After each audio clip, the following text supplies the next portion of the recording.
En août 1978, alors que le vol 411 d'Olympic Airways accélérait sur la piste, l'un de ses moteurs a explosé, mais l'avion avait atteint la vitesse de rotation. Il était donc impossible de faire demi-tour. Avec un moteur en moins, l'avion avait du mal à monter assez rapidement et menaçait de décrocher. Alors que l'avion se dirigeait vers la ville densément peuplée de Kalitea, à une si basse altitude, le pilote devait agir rapidement. Mais ce qu'il a fait a choqué tout le monde. Ceci est l'histoire du vol 411 d'Olympic Airways, et comment une pensée innovante du capitaine a sauvé 418 vies. C'était une chaude journée d'été grec, le 9 août 1978, lorsque 400 passagers, dont la plupart étaient américains, rentrant chez eux après des vacances en Grèce, étaient prêts à embarquer dans l'immense Boeing 747-200.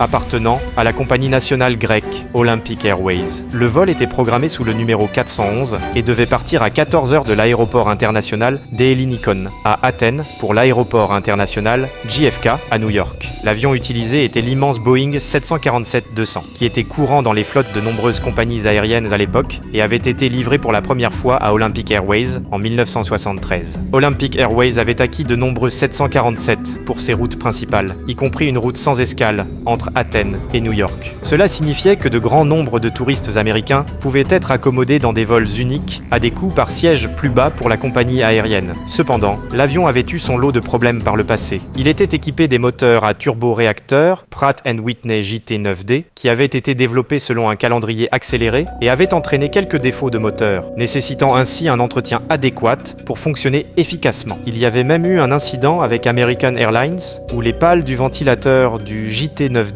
s'était désintégré après l'explosion de l'un de ses moteurs, juste après le décollage. Cet incident était probablement dû à un problème récurrent de surchauffe du moteur JT9D lors des procédures de démarrage. Malgré ces problèmes, le 747 restait un avion populaire et les 400 passagers n'avaient eu aucun problème à embarquer. Il rejoignait 18 membres d'équipage, y compris le pilote commandant, le capitaine Sifis Migadis, qui avait 32 ans d'expérience de vol avec Olympic Airways. Avec lui, le premier officier, Kostas Fikardos, était un pilote expérimenté et un proche ami de Migadis. Les vérifications pré-vol étaient effectuées par l'équipage et le Boeing 747 était jugé apte et avait reçu l'autorisation de décoller. Juste avant 14h locale, l'avion a été repoussé des portes pour se préparer au décollage. La condition météorologique, bien que claire, était assez chaude à 32 degrés et cela a potentiellement joué un rôle dans ce qui allait suivre. Le relief montagneux d'Athènes allait également jouer un rôle. Juste après 14h, le Boeing 747 a commencé à rouler sur la piste 33R. Les pilotes ont remarqué que l'avion était un peu lent, mais ont continué, car cela n'était pas inhabituel. Cependant, juste avant le décollage, l'un des moteurs a pris feu et s'est éteint. Le moteur numéro 3 venait de subir une défaillance catastrophique due à la surchauffe. Mais à ce moment-là, l'avion avait dépassé sa vitesse de rotation. Il devait donc continuer son ascension avec un moteur inactif. Dans la cabine, une des hôtesses de l'air a reçu un message par interphone d'un collègue à l'arrière, disant que le moteur intérieur du côté droit de l'appareil avait cessé de fonctionner. Le collègue exprimait ses craintes concernant la situation, ce à quoi l'hôtesse de l'air a acquiescé. C'était comme s'il savait ce qui allait arriver. Les contrôleurs dans la tour observaient choqués le vol 411 luttant pour gagner de l'altitude, tandis que son moteur brisé ne fonctionnait plus. Pendant ce temps, dans le cockpit, le capitaine faisait de son mieux pour tirer des performances de l'avion. Mais il y avait plusieurs problèmes. Le moteur numéro 2 avait subi de la maintenance et ne fonctionnait donc pas à des niveaux optimaux, ce qui aggravait la situation pour l'équipage. De plus, juste après le décollage, l'alarme de flux d'eau a retenti dans le poste de pilotage. Malheureusement, l'équipage de vol a mal interprété l'avertissement de flux d'eau comme un avertissement de manque d'eau, alors ils ont simplement décidé de désactiver l'interrupteur de la pompe à eau. Faire cela avec un moteur endommagé a affecté la capacité de l'avion à monter. Cependant, l'avion a finalement réussi à décoller. Mais alors que l'avion décollait lentement, l'équipage de vol trouvait difficile de gagner à la fois la vitesse et l'altitude nécessaires. Cependant, malgré le besoin accru de vitesse, le capitaine Migadis a décidé de rentrer immédiatement le train d'atterrissage alors que l'avion n'était qu'à 35 pieds d'altitude. Cette action était contraire aux recommandations de Boeing pour cette situation, car le fait de rentrer le train à ce moment-là entraînait l'ouverture puis la fermeture des portes du train d'atterrissage, provoquant une augmentation temporaire de la traînée. À ce moment précis, toute augmentation de la traînée aurait pu être suffisante pour provoquer le crash de l'avion. Toutefois, le premier officier a suivi les ordres du capitaine. Cette décision était motivée par la présence d'une colline sur leur trajectoire de vol, qu'il aurait été impossible de franchir avec le train d'atterrissage sorti, ralentissant ralentissant ainsi l'avion. Le capitaine s'appuyait sur ses décennies d'expérience. Une fois le train d'atterrissage rentré, l'avion a légèrement gagné en altitude. Cependant, une colline de seulement 200 pieds se trouvait à 1 mile de distance sur leur route. Le capitaine, n'ayant pas d'autre choix, a donc tiré sur le manche pour élever le nez de l'avion. Toute la vitesse qu'il avait accumulée jusqu'à présent s'est évanouie,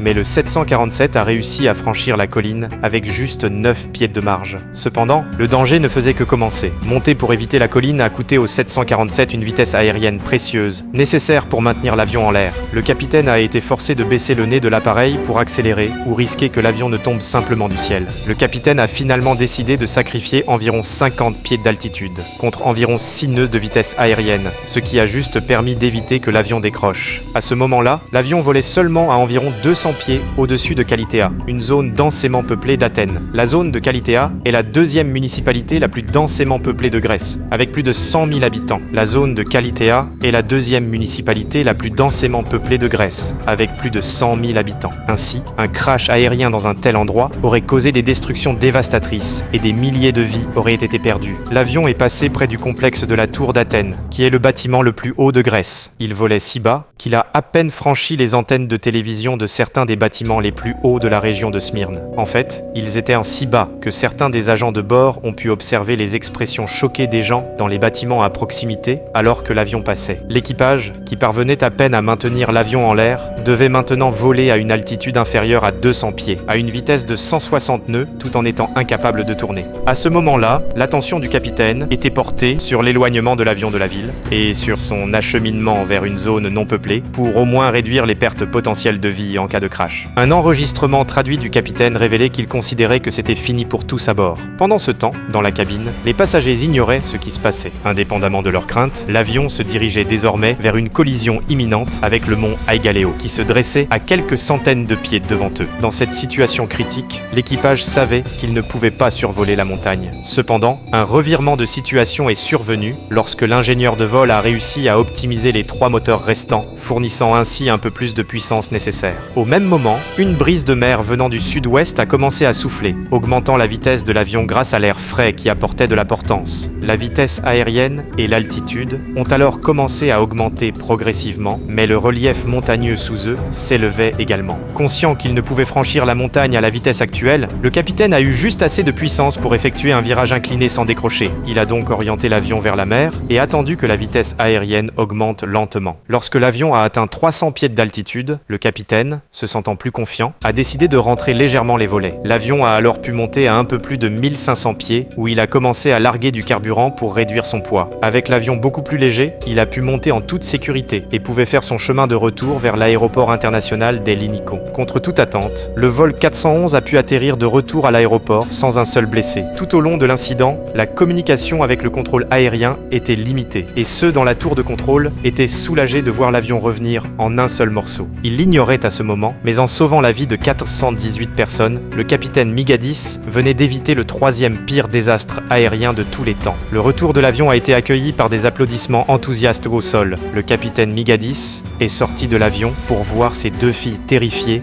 mais fières qui l'attendaient. La Commission nationale grecque de la sécurité aérienne, qui enquête sur les accidents et incidents d'aviation, n'a été établie qu'en 2004. Néanmoins, à l'époque, le vice-président du support client de Boeing avait publié un rapport. Selon ce rapport, il n'y avait aucun dysfonctionnement du fuselage ou des moteurs qui auraient pu expliquer la baisse de performance suite au décollage. Le problème a été attribué à l'arrêt involontaire des pompes d'injection d'eau par l'équipage de vol. En conséquence, la responsabilité a été imputée à l'équipage. D'un autre côté, les journaux ont rapporté que le moteur numéro 3 avait explosé lors du décollage, suite à la surchauffe des conduits de refroidissement de la turbine. Lors de l'examen des données des enregistreurs de vol, les enquêteurs ont été stupéfaits de constater que le capitaine Migadis avait réussi à maintenir l'avion en l'air, malgré une baisse de la vitesse à 158 nœuds à un certain moment. En réalité, toutes les simulations effectuées par Boeing de ce vol ont abouti à des crashs. Olympic Airlines a modifié certaines de ses procédures sur la base des leçons tirées du vol, Bien que l'arrêt des pompes à eau ait été blâmé pour la surchauffe et l'explosion du moteur numéro 3, certains ont suggéré que leur objectif principal n'était pas le refroidissement, mais plutôt l'amélioration des performances. Cependant, il était difficile de nier qu'elle n'avait joué aucun rôle dans l'incident. Néanmoins, les conséquences d'un tel événement ont été évitées grâce à un homme,